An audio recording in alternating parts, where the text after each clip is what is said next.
Hello and welcome back to Through the Big Book with Dr. Ben. My name is Ben and I'm an alcoholic. So in this episode we'll be going through Chapter 2, which is titled There is a Solution. It's on page 17 of the 4th edition of the Big Book of Alcoholics Anonymous. So it says, we of Alcoholics Anonymous know thousands of men and women who were once just as hopeless as Bill. Nearly all have recovered. They've solved the drink problem. In the first edition, it actually just said all have recovered. So there's a little fun fact. That's one of the very few things that change between the first and the second and third and fourth editions. And I won't even speculate on why that was. I'm sure there's somebody who could tell you, but I don't know. So then it says, we're average Americans. All sections of this country and many of its occupations are represented, as well as many political, economic, social, and religious backgrounds. We are people who would normally not mix. But there exists among us a fellowship, a friendliness, and an understanding which is indescribably wonderful. We're like the passengers of a great liner the moment after rescue from shipwreck, when camaraderie, joyousness, and democracy pervade the vessel from steerage to captain's table. Unlike the feelings of the ship's passengers, however, our joy and escape from disaster does not subside as we go our individual ways.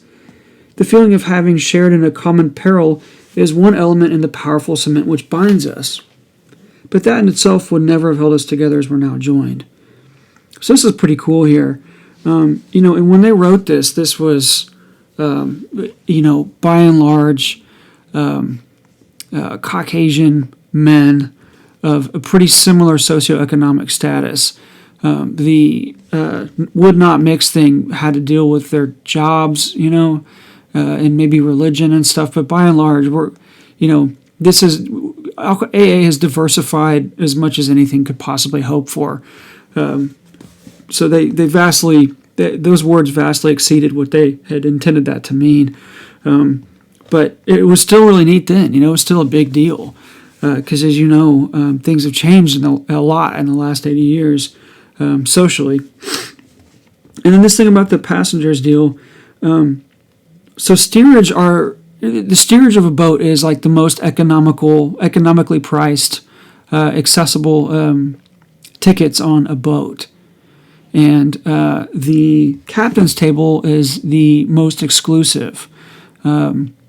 So, what this is telling me is that, when you're on a boat, you have all the different socioeconomic strata represented there. And when you wreck and everybody's in the water, nobody cares what seats you have. Nobody cares if you're in the captain's table or you're in the steerage or where you're from or whatever. We're all in the same mess together. We're all, in the water. And we're going to drown unless we get help. And so, that's how this thing is. Alcoholism doesn't care where you're from, what you do, what you've done, what you think you're going to do, how much money you have, how much education you have. Nothing matters to alcoholism. And the same thing goes in an AA meeting. You have no idea what anybody does in there, and nobody's more important or less important than the other. If there's 15 people in there, and you're one of them, you're 1/15 of that meeting. We're all sitting in the same slightly uncomfortable seats. Most meetings drinking the same bad coffee. We're 1/15 of that meeting, and that that's a great thing. And we all recover together. But unlike this thing, after the shipwreck, whenever everybody goes their own ways, like we stay like this. We get to maintain this level of appreciation for people for surviving this thing together and for continuing to recover from alcoholism together. It's a beautiful thing. And then this paragraph's really special too. It says, the tremendous fact for every one of us is that we've discovered a common solution. We have a way out on which we can absolutely agree, and upon which we can join in brotherly and harmonious action. This is the great news this book carries to those who suffer from alcoholism. So A Way Out was actually the original title of the book, And I don't remember the specifics, but I remember something like there were already 12 books titled A Way Out before this one. And so they kind of had to go back to the drawing board on the name. And then they came up with Alcoholics Anonymous, and lo and behold, that was the first book, named Alcoholics Anonymous. And so here we go. And also, the common solution thing on which we can absolutely agree, blah, blah, blah, it kind of tells me that there's not 14 different ways that they, all these different styles of doing the steps. This is this is the program that they laid out, that about 100 of them came to an agreement on. It's not all just Bill's theories or opinions of how things work best. It is everybody came together on this, and he put the pen to paper, if you will. So pretty neat. So this says an illness of this sort, and we've come to believe in an illness, involves those about us in a way no other human sickness can. If a person has cancer, all are sorry for him, and no one is angry or hurt. But not so with the alcoholic illness, for with it there goes annihilation of all the things worthwhile in life. It engulfs all whose lives touch the sufferers. It brings misunderstanding, fierce resentment, financial insecurity, disgusted friends and employers, warped lives of blameless children, sad wives, parents. Anyone can increase the list. And this is referred to quite a bit, and this is still the way it is, 80 years after this book was written. I don't know. I don't really have to elaborate too much on that. It's quite obvious. There's still a lot of, education that people can get about this disease, and so hopefully these videos can help open that up a little bit for somebody somewhere. So then it says, we hope this volume will inform and comfort those who are or who may be affected. There's many. Highly competent psychiatrists who have dealt with us have found it sometimes impossible to persuade an alcoholic to discuss his situation without reserve. Strangely enough, wives, parents, and intimate friends usually find us even more unapproachable than do the psychiatrist and the doctor. Now, this paragraph is really important to me. It says, but the ex-problem drinker, such as myself, who has found this solution, or the book, the steps, who is properly armed with the facts about himself, or me, can generally win the entire confidence of another alcoholic in a few hours. Until such an understanding is reached, little or nothing can be accomplished. So it's not the facts about you and what you got to do, and the facts about alcoholism, how many big words I know, and how much stuff I know. It's not about that. The way that we build credibility with a suffering alcoholic who needs these steps is to just lay out the facts of ourselves. When I'm talking to a guy, we'll go over and working with others. I find out everything I can about them. I ask them tons of questions, and they in turn generally want to know more about me. And so I tell them, some about my story and about what happened and the progression of my drinking and what happens when I take a drink. And that's what people. That's how we come to a bridge of communication. Because if somebody doesn't have alcoholism, they don't understand. Yeah, you just can't possibly understand what it feels like, what the sensation feels like once you take that first drink. Only somebody with alcoholism knows what that's like. So that's why it's just so important that we carry this stuff on and that we practice the 12-step by trying to help others. So this next paragraph is great too. I don't necessarily know exactly how it is that they intended it to, if it's intended to look like somebody to ask you to sponsor them, because that really wasn't a huge thing whenever this book was written. Sponsorship wasn't a big deal. Asking for a sponsor wasn't a big deal. It was more of a thing to be a sponsor, and so that's really kind of seems to be what this is all about, is learning how to be a sponsor, learning how you can help others, more than learning how you can get the most help. It's kind of a weird paradox. But here it says that the man who is making the approach has had the same difficulty, that he obviously knows what he's talking about, that his whole deportment shouts at the new prospect that he's a man with the real answer, that he has no attitude of holier than thou, nothing whatsoever except a sincere desire to be helpful. There are no fees to pay, no axes to grind, no people to please, no lectures to be endured.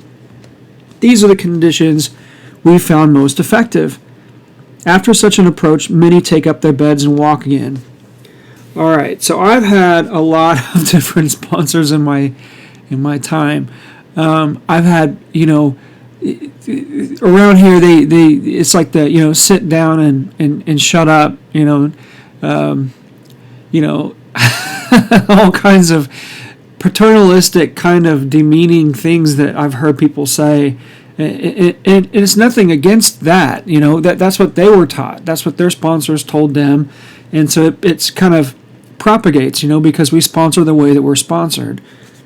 And but that was never really very effective to me. I haven't found anybody that I think that would have worked better on that I've sponsored.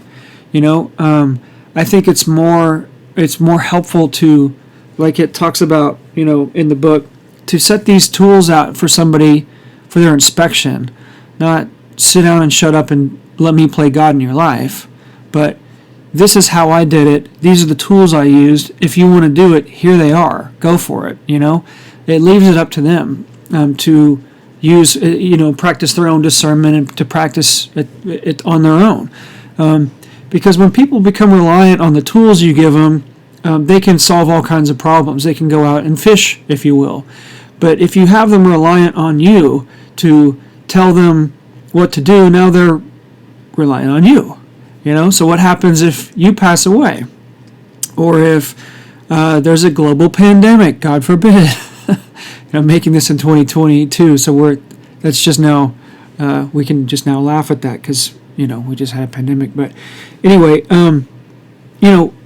I think it's most effective for people to be reliant on the steps and on their higher power, on their concept of their higher power, rather than on me, because my availability sucks. And but when I teach them to rely on their higher power and the steps, those are always available to them, So anyway, so moving on. So none of us makes a sole vocation of this work, nor do we think its effectiveness would be increased if we did. Now that's cool. My sponsor sponsors people full time. He's on disability, and he can devote all of his life to this work, and so he chooses to. And but he's not more sober or less sober than anybody else, and he may know the book better than anybody I've ever met, but it doesn't make him any more sober or better AA than anybody else. He's just more grown in understanding and effectiveness maybe than some of the rest of us, but he still just got today, just like the rest of us. So then what does it say? It says, we feel that elimination of our drinking is but a beginning. A much more important demonstration of our principles lies before us in our respective homes, occupations, and affairs. So it's great that we have a sobriety date. I think it's great to celebrate days sober and stuff like that, but abstinence is not the answer here. Just being away from alcohol is not the answer. What are we doing with it? Are you still showing up to work and stealing?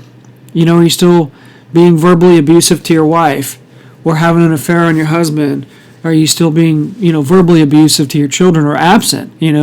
Maybe you're just absent all the time. I drank every night, so now I'm going to be gone to AA meetings every night. Well, not having a parent around is the same in both situations, you know what I mean? If they're gone at the bar or they're gone at the AA meeting all the time, you're still gone all the time.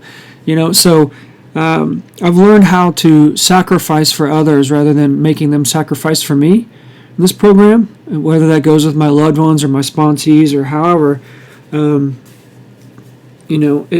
What are we doing? How are we applying these steps in our life? Not just, this is so much more than a sobriety date. This is a way of life that we take out in the world and live and apply.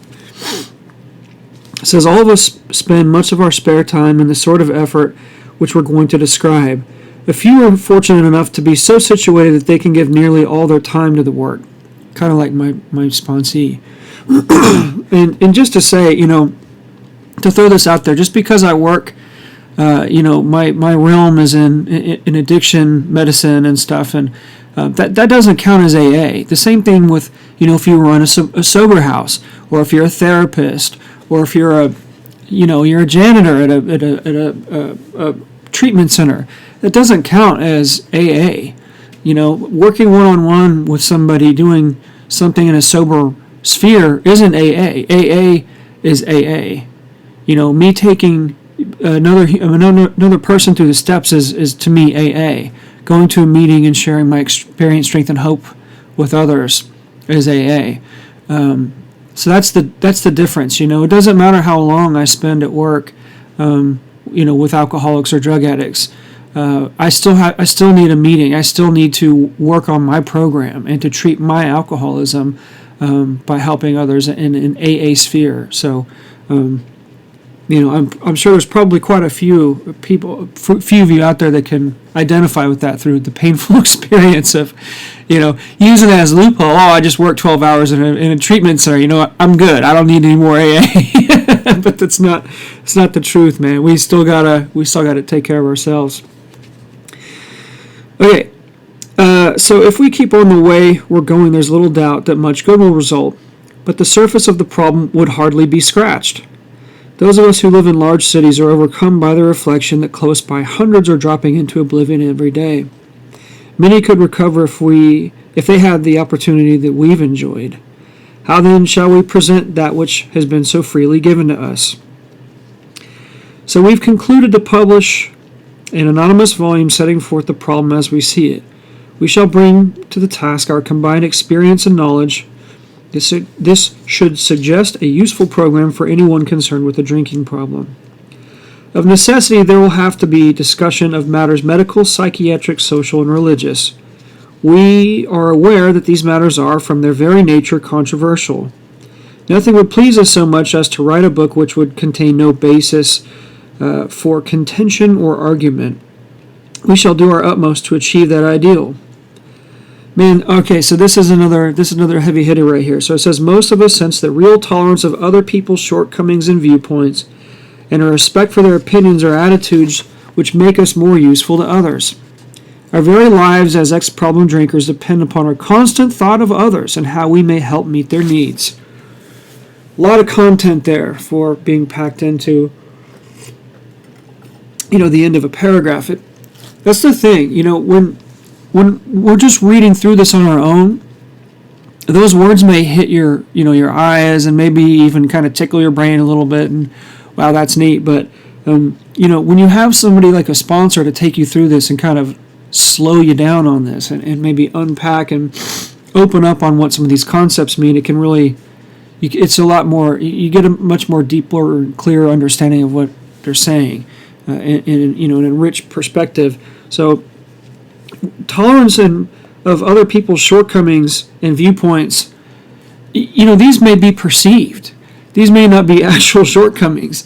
Just because you think it's somebody's shortcoming doesn't mean it is one. That's just your perspective, and that's something that I've had to really work on, like, for example, you can say something along politics or religion or anything, just because they're staunch this doesn't mean they're wrong. It doesn't mean that they're wrong about any of it. Their experiences have led to their perspective being shaped the way it is, and that's okay. Respecting their opinions is healthy for me. to appreciate them, to appreciate diversity of perspective is a healthy attitude for me to keep, because it helps me to be more useful to them. So for example, I sponsored somebody. I still that came from a very a political background that, and I'm not really involved in this stuff. I'm not like a politics guy, but was involved with something that I thought was ridiculous, and just came from a whole different era than me. He's a much older gentleman than me, and I I never in a million years could have seen myself hanging out with this guy, and but he asked me to sponsor him. He came up to me after a meeting and asked me to sponsor him, and of course I do my best to give my best to what God puts in front of me, and so I sponsored him, and he and I ended up becoming pretty good buddies. I still don't agree with his political leanings and some of the decisions that he makes, but I love him, and I like hanging out with him. I like spending time with him. It's incredible, and he's been sober for years now. So it's and also I must add that we do have quite a bit in common, and we would meet on that common ground and and have a lot of fun. And we still have our differences, but we rather than bickering about them and arguing, now we kind of celebrate them. It's like, oh yeah, well he's just a this, and and make fun of these things, and it's all in good fun, rather than a partition or division. It divides us. It doesn't disunify us. It brings us closer. You know what I mean? And then this is a big deal too. It says our very lives as ex-problem drinkers depend upon our constant thought of others. So it's not just drunks. It's not just, I don't know why you're going through this, and maybe you're a gambler or cocaine or sex or whatever, but all those things are just symptoms. We'll find out later in how it works, that selfishness is our problem. The alcohol and all that stuff is just a symptom, but we need to be thinking of others. That could be my family. What can I do for my mom? Should I send her a little text message, to let her know I'm thinking about her and I hope she has a good day. About my brother, hey man, he's a chef. What do you got cooking today? Just something, And of course, my alcoholic community, I can text something nice into a little group chat that we have, or call somebody, just say, hey man, how you doing? And then how we may help meet their needs. And these generally are spiritual needs, almost exclusively spiritual needs that I'm working on here, because our higher powers pretty much meet the rest of our needs. So I'm going for spiritual needs here and guiding on spiritual needs. So that's a lot of content. I'm going to go ahead and stop there and pick up in another episode. So I hope that this has been helpful to you. I hope that it's helping you grow in your recovery and your understanding and effectiveness as an AA sponsor. So again, if you have any questions about any of this stuff, you can reach out to me at Dr. Ben aa@gmail.com, and I'll get back to you as soon as I can. God bless you.